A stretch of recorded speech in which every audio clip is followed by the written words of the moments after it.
मित्रों नमस्कार। मैं नासुनांजलि कथा कहानी और उपन्यास के साथ पुनः उपस्थित हूँ।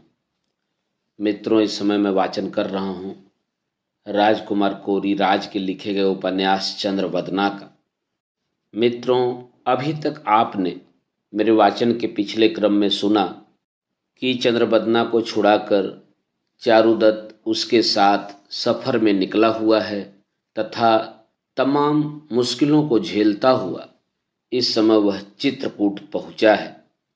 यहाँ पर आज उसकी मुलाकात गिरिनगर के महाराधिराज प्रणदत्त से होने वाली है। तो मित्रों, आइए अब सुनते हैं आगे का भाग मेरे अर्थात नाथ सोनांचली के स्वर में। अगले दिवस द्वितीय प्रहर प्रणदत्त दल राजनयिक विश्राम गृह पहुंच गया। इसीलिए यहाँ इतनी व्यवस्थाएं की गई थी। यहाँ 4 रथ, 25 अश्वारोहियों एवं कुछ ऊंट गाड़ियों समेत लगभग 50 व्यक्तियों का दल था। हमने अपनी उपस्थिति की सूचना दल प्रमुख तक पहुंचा दी थी। सायंकाल मैं देवी के साथ महानायक प्रणदत्त से भेंट करने उनके कक्ष के समक्ष था। मैंने द्वार पर उपस्थित अनुचर से कहा, भद्र, हम महानायक प्रणदत्त से भेंट के इच्छुक हैं। यदि वे उचित समझें तो उनसे कहिए कि पंडित चारुदत्त भट्ट एवं देवी चंद्रवदना द्वार पर प्रतीक्षारत हैं। अनुचर भीतर गया और लौटकर हमें सूचित करता हुआ बोला, आइए आर्यवर, महाराज भीतर बुलाते हैं। हम भीतर प्रविष्ट हुए। सौराष्ट्र अधिपति मगध महानायक प्रणदत्त को चारुदत्त एवं देवी चंद्रवदना का प्रणाम मैंने कहा। प्रणदत्त की पीठ हमारी ओर थी। यह सुनते ही उन्होंने मुड़कर हमारा अभिवादन स्वीकारा एवं आसन ग्रहण करने का संकेत करते हुए बोले, आओ चारुदत्त, यदि मैं भूल नहीं कर रहा हूँ तो तुम महिष्मती के वही चारुदत्त हो जिसके विषय में मेरे पुत्र चक्रपालित एवं पूर्वपाल राजवर्धन ने मुझे अवगत कराया है। जी महाराज, मैं वही चारुदत्त हूँ। हमने 4 दिवस चित्रगढ़ में आपकी प्रतीक्षा की और कोई सूचना न मिलने पर स्वयं यात्रा करने का निर्णय लिया, जिसमें चित्रगढ़ पूर्वपाल महाराज राजवर्धन ने देवदूत बनकर हमारी बड़ी सहायता की है। हम विवस्ता में मालव प्रांत की सीमा के बाहर यात्रा कर यहाँ पहुँचे हैं एवं सुरक्षा दृष्टि से पाटलिपुत्र तक आपके दल के साथ चलने की अनुमति चाहते हैं। प्रणदत्त एक बलिष्ठ और लंबे डिलडौल के व्यक्ति थे। उनके मुख का तेज एवं श्वेत श्याम दाढ़ी मूछ उनके शक्तिशाली योद्धा होने का प्रमाण दे रहे थे। चक्रपालित से भी अधिक उनकी ऊंचाई थी। जितने आभूषण उन्होंने इस समय धारण कर रखे थे, उतने भार को उठाकर चलना भी इस अवस्था के साधारण पुरुष के लिए संभवतः कठिन होता। प्रणदत्त ने अपनी चुप्पी तोड़ी और कहा, मुझे इसमें आपत्ति नहीं। और चक्र ने मुझे इस बाबत बताया भी था, किंतु यह धृष्टता मालवराज बंधु वर्मा की भी नहीं, बल्कि उनके संधि विग्रहिक भूमिसेन की है, जिसने उनकी अस्वस्थता का अनुचित लाभ उठाया है।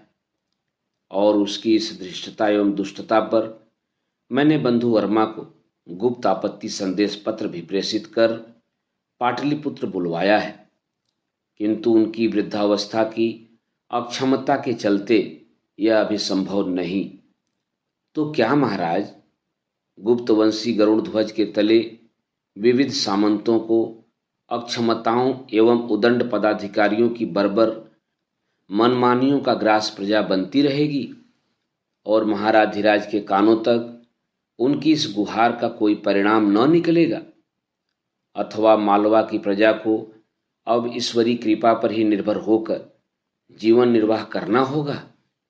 मैं कुछ व्यंग्यात्मक स्वर में बोला, ब्राह्मण बटू, अपने शब्दों को नियंत्रित रखो। तुम उदंडता की सीमा लांघ रहे हो। यदि किसी अन्य सामंत के क्षेत्र में यह घटित हुआ भी है तो यह दुर्व्यवस्था रातों रात सुधरने वाली नहीं है। राष्ट्र इन दिनों वाह संकटों से दो चार है। उस पर महेंद्रादित्य कुमारगुप्त के निधन से युवराज भट्टारक स्कंदगुप्त पर अतिरिक्त भार आ पड़ा है। क्षमा करें महाराज, मैं स्वयं इससे अनभिज्ञ नहीं, बल्कि मैं तो कहता हूँ कि प्रजा का भी धर्म है संकट में अपने राजा का साथ दे, किंतु वह प्रजा क्या सहयोग देगी जो स्वयं त्रस्त हो।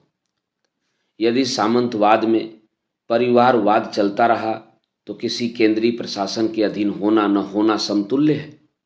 अच्छा, तो तुम समझते हो कि सामंतों पर नियंत्रण रखना आसान कार्य होता है, या केंद्रीय प्रशासन उदासीन एवं निकम्मा है? उसे प्रजा के प्रति अपने उत्तरदायित्वों का भान नहीं। पर्णदत्त बोले, मैं यह तो नहीं कहता महोदय कि यह आसान कार्य है, क्योंकि मुझे इन कार्यों का अनुभव नहीं, किंतु यदि अधीनता है तो उसके अगली पीढ़ी में स्थानांतरित होने पर प्रतिबंध होना चाहिए, अन्यथा स्थितियां परिवर्तित होने से रहीं। यहाँ तो प्रशासनिक पदों में भी परिवारवाद हावी है। बिना गुणवत्ता के कोई व्यक्ति मात्र इस योग्यता पर पदासीन हो जाता है कि उसका पिता उस पद पर नियुक्त था और प्रशासनिक अमले में उसकी गहरी पैड़ थी। इस प्रकार कर्मचारियों का मनोबल भी टूटता है और दंडपाशिक अधिकृतों का भी। कदाचित तुम्हें यह ज्ञात नहीं कि पिता के मार्ग पर पुत्र का चलना सदैव आसान एवं लाभदायक होता है। उसे घर परिवार से ही उपयुक्त मनोबल, ऊर्जा, परामर्श एवं मार्गदर्शन मिल जाता है। पर्णदत्त बोले, मैं प्रशासनिक पदों में परिवारवाद का घोर विरोध करता हूँ, मगर सेना के विषय में मेरा समर्थन कौटिल्य की नीति को है, जिसमें सैनिक के पुत्र को उसके पिता के स्थान पर नियुक्त किया जाना चाहिए, क्योंकि एक सैनिक के परिवार का परिवेश वीरता एवं पराक्रम से ओतप्रोत होता है। उसके परिवारजनों में साहस और मानसिक शक्ति अधिक प्रबल होती है। एक प्रकार से राष्ट्र के प्रति बलिदान हो जाने की सार्थक भावना उनके रक्त में समा चुकी होती है। यह उत्साह सेना के लिए भी हितकर होता है। चाटुकारिता साम्राज्य की जड़ों को नित्य प्रति खोखला किए दे रही है और साम्राज्य की प्रजा के प्रति उदासीनता स्पष्ट परिलक्षित होती है। जिस प्रशासन की एक गणिका किसी स्त्री एवं उसके परिवार के दुख का भान कर अपने जीवन को संकट में डालने पर आमादा हो जाए, वहाँ की प्रजा निसंदेह अपने उत्तरदायित्व को समझती है, किंतु प्रशासन नहीं। आपका एक ब्राह्मण पर कोप व्यर्थ है महाराज। मेरे इस लंबे संवाद पर देवी कुछ अनिष्ट की संभावना से आशंकित दिख रही थी, क्योंकि बोलते समय मैं यह भुला बैठा था कि देवी चंद्रवदना भी हमारे साथ ही बैठी हैं। किंतु हुआ इसके विपरीत। पर्णदत्त मुझे अब सम्मान सूचक दृष्टि से एकटक निहार रहे थे। उन्होंने कहा, मैं कुपित नहीं चारुदत्त, अपितु कदाचित अनभिज्ञ हूँ मालव प्रजा की दुर्दशा से और साथ ही तुम जैसे युवाओं की प्रतिभा से। तुम जानते हो, इसीलिए हमने ऐसे प्रांतों में अपने गोप्ता अर्थात राज्यपाल नियुक्त कर रखे हैं, जो हमें समस्त परिस्थितियों से अवगत कराते रहते हैं। मालव प्रांत में हमारे स्वर्गीय कुमारगुप्त के अनुज गोविंद गुप्त गोप्ता के पद पर नियुक्त हैं। अनुज नहीं सौतेले भाई, मैंने प्रतिवाद किया। गोविंद गुप्त कुमारगुप्त की विमाता के पुत्र हैं, जो राजपाट से सदैव दूर रखे गए। उनसे आप इतने आसान्वित कैसे हो सकते हैं कि वे मात्र एक गोप्ता बनकर राष्ट्र की सेवा करते होंगे? वे गोप्ता बनकर प्रसन्न नहीं हैं। इस तथ्य का तुम्हारे पास कोई प्रमाण या साक्ष्य हो तो रखो चारुदत्त, अन्यथा राजनीति कभी दार्शनिकता एवं कल्पना लोक में विहरण करने में विश्वास नहीं रखती। पर्णदत्त बोले, मेरा अपराध मार्जित हो, परंतु प्रत्यक्ष को प्रमाण की आवश्यकता कहाँ है महाराज? क्या यह बड़ी एवं गंभीर सूचना नहीं थी कि मालव प्रांत में एक संधि विग्रहिक अपनी मनमानी कर रहा है एवं जनता में भारी असंतोष है? दूसरा, राजनीति यदि कल्पना भी करना छोड़ दे तो अदूरदर्शिता उसके लिए घातक सिद्ध हो सकती है।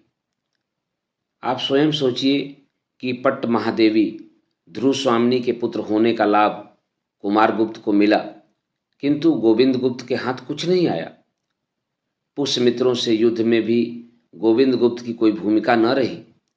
यहाँ तक कि अब कुमारगुप्त के निधन पर भी साम्राज्य का कोई हिस्सा उसके हाथ नहीं आया। उसकी इस निराशा से यदि साम्राज्य अवगत नहीं है तो यह उसकी दृष्टि में दुख एवं अनुशोचना का विषय है। महाराज धीराज स्कंदगुप्त के साथ भी उनकी विमाता के पुत्र पुरुगुप्त को लेकर यह समस्या आज नहीं तो कल गंभीर होगी। मात्र कैकेयी नहीं, कौन सी माता ऐसी है जो अपने भरत को राजा बनता न देखना चाहती हो। मेरे छोटे से जीवन का एक अनुभव है कि माता के लिए सबसे प्रिय उसका ही पुत्र होता है। दूसरे के पुत्र से वह स्नेह अवश्य रख सकती है। और दूसरा अनुभव यह है कि प्रत्येक पुत्र भरत नहीं हो सकता। वाह वाह वाह, उत्तम प्रवाह से कहते हो चारुदत्त। मैं तुम्हारी वाक्पटुता एवं तर्क वितर्क की विलक्षणता से प्रभावित हूँ। मेरा पुत्र चक्रपालित कभी किसी की प्रशंसा नहीं करता, क्योंकि वह चाटुक्तियों से घृणा करता है। उसने जब मेरे समक्ष तुम्हारी प्रशंसा की तभी मैं समझ गया था कि तुम अवश्य कोई असाधारण व्यक्तित्व हो। तुम्हारे जैसे दूरदर्शी एवं नीतिवान, गूढ़ी एवं ज्ञानी व्यक्ति की प्रशासन को आवश्यकता है। तुम कंटकमय भुवन के प्रसून हो चारुदत्त। प्रणदत्त अब चंद्रवदना से बोले, पुत्री, तुमने सचमुच बड़े कष्ट उठाए हैं, किंतु जीवन की अनहोनी एवं दुर्घटनाओं पर किसका वश चला है। यह भी भाग्य का ही खेल है कि तुम्हें जीवन के इस मोड़ पर चारुदत्त जैसे गूढ़ी व्यक्ति का सहयोग प्राप्त हुआ।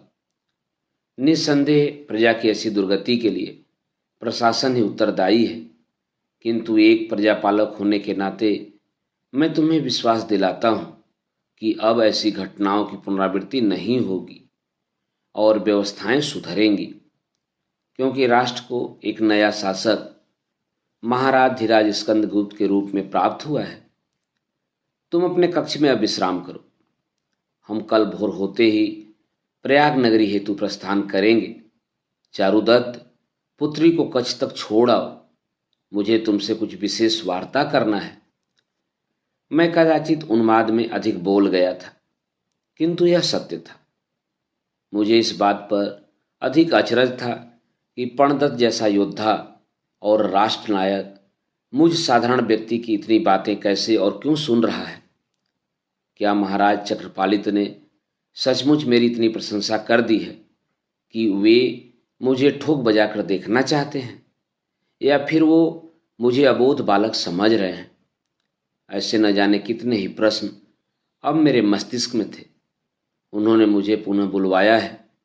इसका अर्थ संभवतः यह भी हो सकता है कि वो इस दीर्घ यात्रा में ऊब गए हों और मातहतों से निरंतर औपचारिक वार्तालाप के पश्चात मुझ जैसा वाक्पटु उन्हें मिल गया है जो उनकी इस यात्रा के उबाऊपन को दूर कर सकता है। कुछ भी हो, मुझे अपनी जिह्वा पर नियंत्रण रखना चाहिए। मुझे अपना ही नहीं, देवी का हित अहित का भी ध्यान रखना है। मैं देवी को कक्ष में माता जानकी के पास छोड़कर लौट आया। आज्ञा करें महाराज, मैं बोला, यद्यपि यह मेरे लिए परीक्षा की घड़ी से कम न थी। आ गए चारुदत्त, मैंने तुम्हें एक विशेष कार्य हेतु कष्ट दिया है। उनके मुखमंडल पर कुछ चिंता के भाव परिलक्षित हुए और कुछ सहज होते हुए बोले, जैसा कि तुम्हें ज्ञात है, राष्ट्र इस समय विपत्ति काल से जूझ रहा है। पुष्य मित्रों को हम परास्त कर चुके हैं, मगर इन युद्धों में जनबल के अतिरिक्त बहुत धन भी नष्ट हुआ है। या यूँ कह सकते हैं जैसे महालक्ष्मी भारतवर्ष से रूठ गई हैं। इस स्थिति में मुझे स्कंदगुप्त को क्या परामर्श देना चाहिए, यही प्रश्न मुझे खाए जा रहा है। मैंने विक्रमादित्य एवं कुमारगुप्त के शासनकाल में कभी ऐसा संकट नहीं देखा। यदि तुम मेरे स्थान पर होते तो क्या करते। महाराज प्रणदत्त का मुझ जैसे अल्पायु एवं साधारण व्यक्ति से यह प्रश्न करना कम से कम मेरे दृष्टिकोण से किसी आश्चर्य से कम न था, किंतु इस प्रश्न के उत्तर के रूप एवं परिणति के संभवतः उनके हाथों में सीमित विकल्प थे और ऐसे में प्रजा पर कर की दरों में बढ़ोतरी ही उत्तम राजनीतिक विकल्प होता है। अतः मैंने अब अपनी बात रखने का निवेदन किया। हाँ हाँ कहो, मैंने तुमसे ही पूछा है, वे बोले। मेरे विचार से प्रजा से धन उगाहने के स्थान पर अनावश्यक व्यय को घटाकर सैन्य शक्ति को बढ़ाना चाहिए, क्योंकि गांधार से लेकर सौराष्ट्र और उत्तर में गंगा घाटी भी हूणों अथवा मलेच्छों के आतंक से त्रस्त है। आज नहीं तो कल उनसे युद्ध होना ही है, तो क्यों न आज ही इसकी तैयारी रखी जाए। महाराज धीराज कुमार गुप्त का सीधा संबंध लिच्छवी राजाओं से था, क्योंकि उनकी माता पट महादेवी ध्रुव स्वामिनी स्वयं लिच्छवी राजकुमारी थी। किंतु कुमार गुप्त के निधन के पश्चात अब लिच्छवियों से वही संबंध बनाए रखना भी एक चुनौती है। इसी प्रकार नाग राजाओं एवं दूसरे वंशों के सामंतों को एकजुट करने की पहल होना चाहिए। लघु उद्योगों एवं कृषि को बढ़ावा देकर बाहरी व्यापार को प्रोत्साहन देना होगा।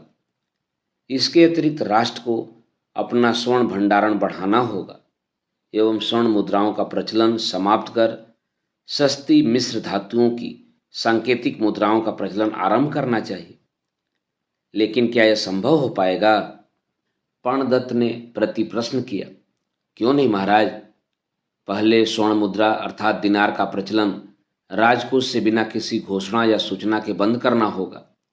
जब राजकोष में समस्त ढाली गई दिनार का 3/4 से अधिक भंडारण हो जाए, तब हमें पूर्व में ढाले जा चुके नवीन मिश्र धातु की मुद्राओं का राष्ट्र में प्रचलन सुनिश्चित करना होगा और शेष दिनारों को राजकोष में जमा करने के निर्देश प्रजा को देने होंगे। विश्व के अनेक राष्ट्रों में अब यही सांकेतिक मुद्रा चलन में है, किंतु इसके लिए विशेष अर्थशास्त्री अथवा गणितज्ञों के अनुसार कार्य प्रणाली बनाकर योजना की रूपरेखा बनाकर क्रियान्वयन करना होगा। प्राचीन राजा अन्य राजाओं से गहरी मैत्री बनाने के लिए वैवाहिक संबंध स्थापित करते थे, जिससे उन्हें युद्धों एवं आपातकालीन स्थितियों में सहयोग मिलता था। ऐसे अनेक कार्य पूर्व में राजाओं ने अपनाए हैं, जिससे उन्होंने अपनी आर्थिक एवं राजनीतिक स्थिति सुदृढ़ की है। पर्णदत्त मुझे शांति से सुनते रहे, फिर सहसा बोले, यह तो वर्तमान में संभव नहीं, किंतु किसी भी दशा में राजकीय कोष की वृद्धि ही इस समय की प्राथमिकता है।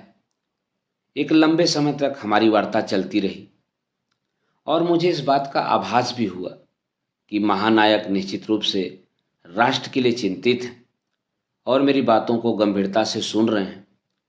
यह मेरे लिए सुखद था। तुमसे भेंट हुई है तो आशान्वित हूँ कि आगे की यात्रा में कुछ ऐसी ही लाभदायक वार्तालाप होगी। कल भोर के प्रथम प्रहर में हम प्रयाग नगरी हेतु प्रस्थान करेंगे।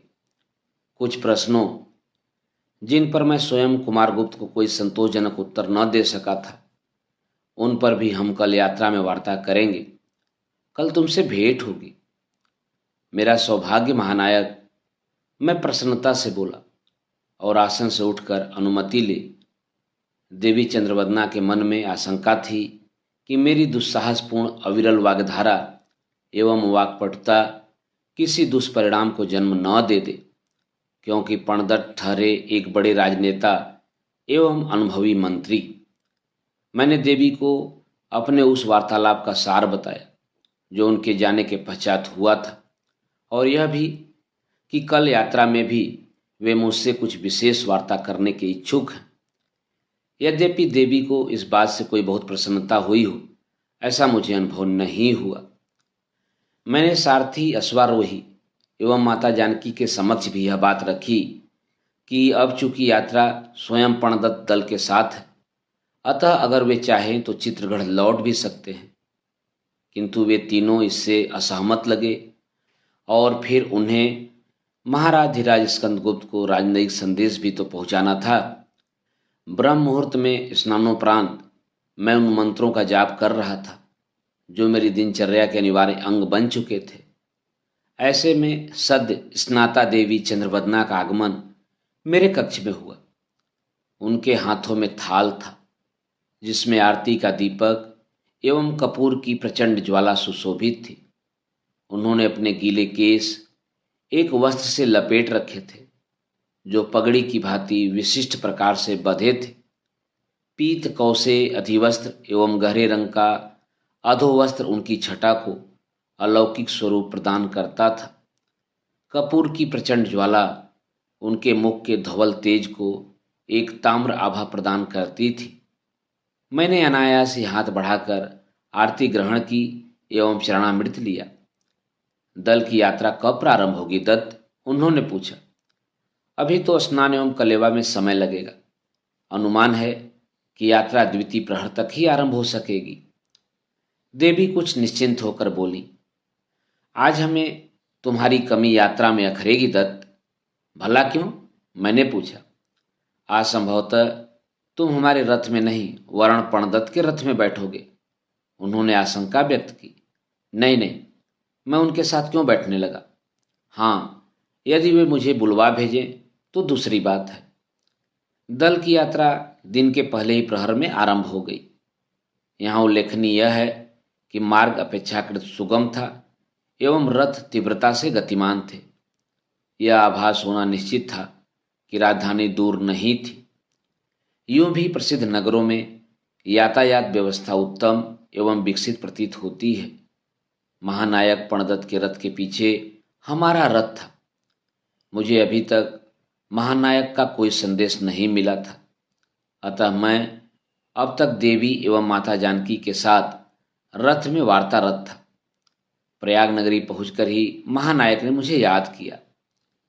महानायक पणदत्त के दल की विशेषता थी कि अगले पड़ाव पर जब तक दल पहुंचता था वहां भोजन व्यवस्था हो चुकी होती थी, अर्थात दल का यह विशेष वर्ग दल से आगे गतिमान रहता था और प्रायः वही दल यह तय करता था कि पड़ाव हेतु उपयुक्त स्थान कौन सा होगा।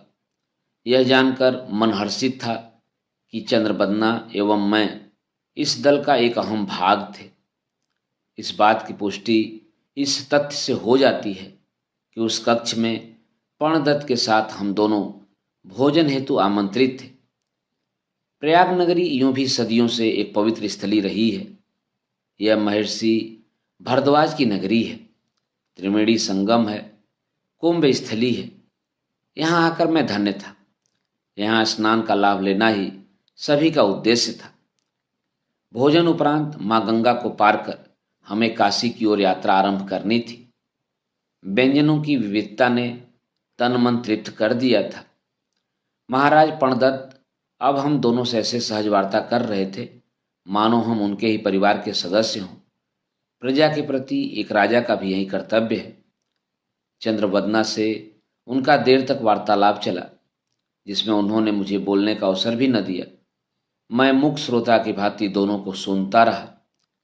देवी ने सुलक्षणा एवं मेरी प्रशंसा के पुल बांधने आरंभ किए और एक उत्तम अभिभावक के रूप में मेरे प्रति कृतज्ञता ज्ञापित की।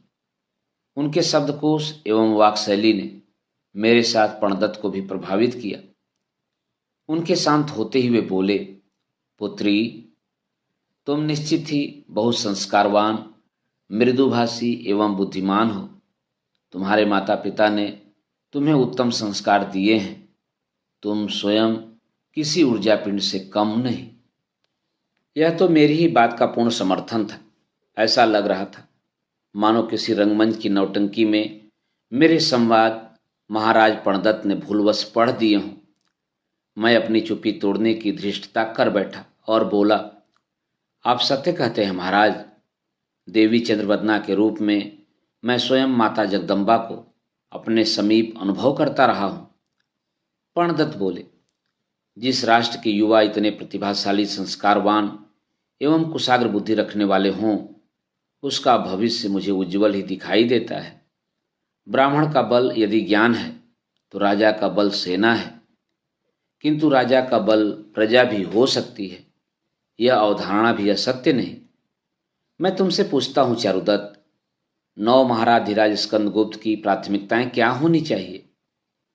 उनके इस प्रश्न पर चंद्रवदना ने मेरी ओर इस गर्व से देखा जैसे उन्हें पूर्ण विश्वास हो कि इसका सटीक उत्तर भी चारुदत्त ही दे सकता है।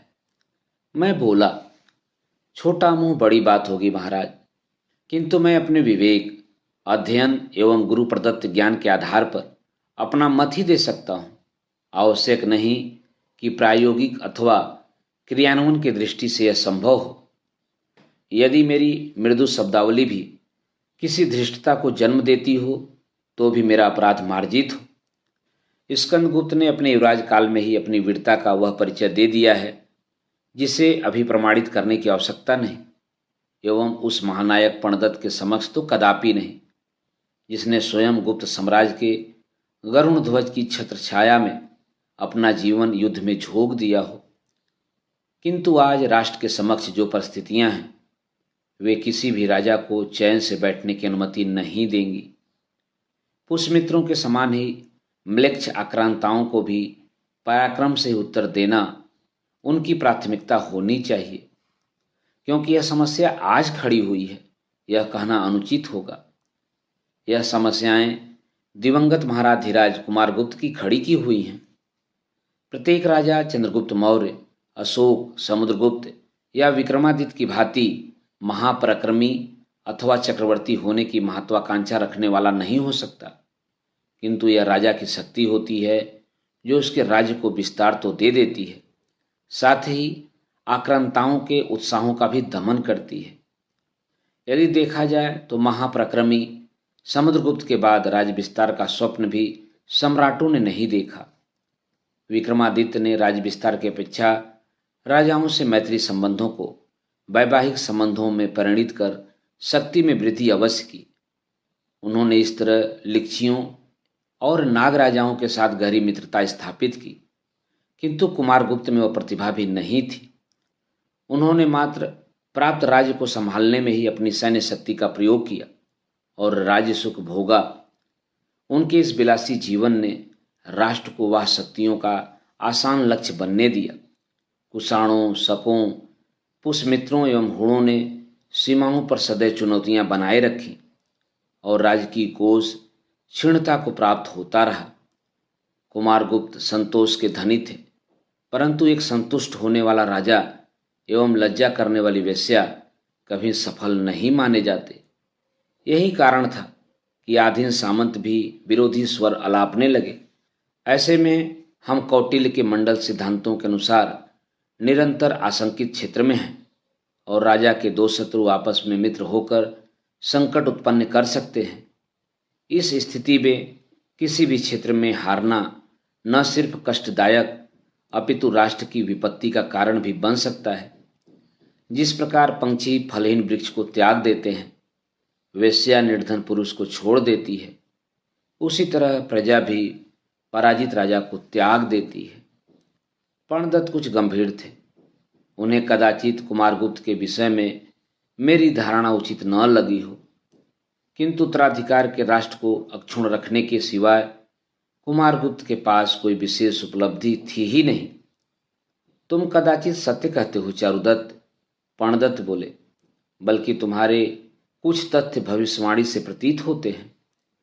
काशी की यात्रा बहुत सुखदायी और छोटी प्रतीत होती थी, और यह इसलिए भी थी कि यह क्षेत्र अधिक विकसित एवं मनोहर था। इतिहास इस तथ्य का साक्षी है कि यह एक महाजनपद रहा है और यहाँ बड़े बड़े राजाओं ने राज किया। वरुणा और नासी नदियों के संगम पर बसी इस वाराणसी नगरी की प्राकृतिक छटा ही निराली है। यह बुद्ध का क्षेत्र है तो महावीर स्वामी की धरती रही है। मैं अपनी बात रखता जा रहा था क्योंकि मैं अपने रथ में देवी चंद्रवदना एवं माता जानकी के साथ विराजित था, और फिर मेरे जैसे कथावाचक को ऐसे ही श्रोताओं की आवश्यकता होती है। महाभारत काल में भी काशी नरेशों की ही पुत्रियों अंबा, अंबिका, अंबालिका को भीष्म ने ले जाकर अंबिका और अंबालिका को विचित्र वीर्य से ब्याहा था। यह क्षेत्र देवी का देखा हुआ हो सकता है, क्योंकि काशी तो राजगृह और कानकुब्ज के मार्ग में ही था, और वे संभवतः मेरे इन कथनों से पूर्व परिचित हूँ या मुझसे कहीं अधिक जानती हूँ। यह सोचकर मैं एक क्षण को चुप हुआ, फिर बोला, आपका तो यह क्षेत्र देखा हुआ होगा देवी। नहीं दत्त, मैं इस ओर बाल्यकाल में आई अवश्य हूँ, किंतु मेरी स्मृति में कुछ भी नहीं। यद्यपि यहाँ की अनेक पौराणिक कथाओं से परिचित हूँ। चूंकि मेरे पिता नगर श्रेष्ठ हैं, अतः उनके साथ यदाकथा पाटलिपुत्र आती आई हूँ। काशी में एक औपचारिक रात्रि विश्राम के पश्चात प्रणदत्त दल की योजनानुसार हमें उठकर ब्रह्म मुहूर्त में ही स्नान आदि के पश्चात अपनी यात्रा आरंभ करनी थी, जिससे पाटलिपुत्र ऐसे समय पहुंचा जा सके कि दिन का भोजन वहीं हो। दल के आने की पूर्व सूचना भिजवा दी गई थी। स्वर्ण नदी को पार करते ही हम पाटलिपुत्र में थे। मित्रों, अभी आप सुन रहे थे राजकुमार पुरी राज के लिखे गए उपन्यास चंद्रपदना को। मित्रों, उपन्यास के आगे के भागों का वाचन आप मेरे वाचन के अगले क्रम में सुन सकते हैं। तो जुड़े रहिए कथा कहानी और उपन्यास के साथ। धन्यवाद। नमस्कार।